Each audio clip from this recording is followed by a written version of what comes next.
A ética, já que está relacionada à natureza humana, mais precisamente ao seu modo de se comportar-se, e por isso esse assunto é tratado em diferentes tempos e lugares de acordo com a sua dimensão e cultura de cada povo. Por anos, e ainda continua sendo, definir a palavra ética não é uma empreitada fácil, pois ela pode ter vários significados. Mas para a etimologia, que já vem do grego ethos, que significa morada do homem, e para os gregos, a morada era a cidade que eles chamavam de polis, que é uma comunidade, e deste modo, a ética seria o lugar onde os homens habitavam, ou seja, sua própria casa, o seu habitat, lugar da residência familiar, assim como de maneira que nele estar a maneira de se relacionar consigo mesmo e com os outros. A ética, então, estaria ligada aos hábitos e aos costumes de cada indivíduo ou da sociedade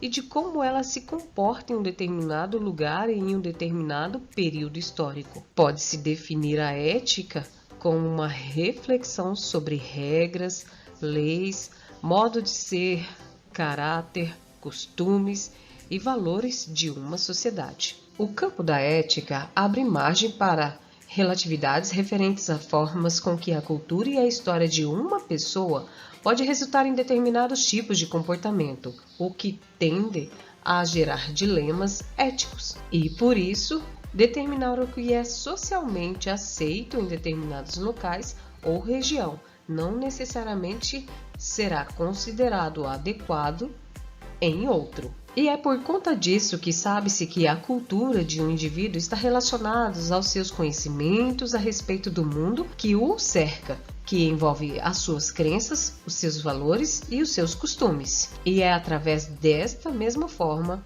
que esses conjuntos de fatores também servem para representar a história de vida de um indivíduo e a sua forma de pensar e de como ele pode agir diante de determinadas situações. Mas, ora, quantas vezes você já presenciou discussões de pessoas que acreditavam estar completamente corretas a respeito de opiniões opostas sobre determinado tema? Quantas vezes, ao estar diante dessa situação, você já pensou que, de certa forma, era possível compreender ambos os lados? E é por conta disso que surgem os possíveis dilemas, que são comuns na vida de pessoas que convivem em sociedade, pois os pensamentos críticos das pessoas podem se basear em princípios muito diferentes. E devido a isso, é preciso reconhecer que a origem dos indivíduos possui estreita relação com o seu modo de enxergar a vida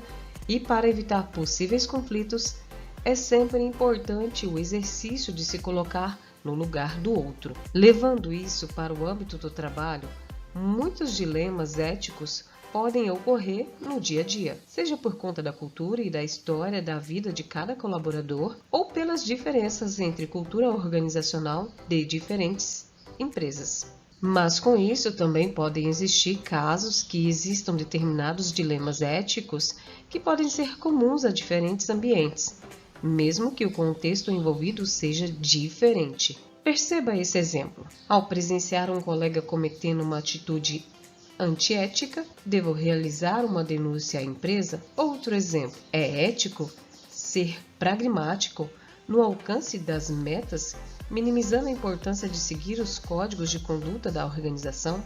Outro exemplo para o seu imaginário. Aceitar suborno para dar preferência a determinado fornecedor? É ético? E em virtude disso, para ser um bom profissional, você precisa estar atento a qualquer questão, agindo de forma correta frente a situações antiéticas. Lembre-se que seus comportamentos éticos não impactam apenas a organização, mas no desenvolvimento da sua carreira também, através da valorização e da sua adequação e, claro, a dedicação também.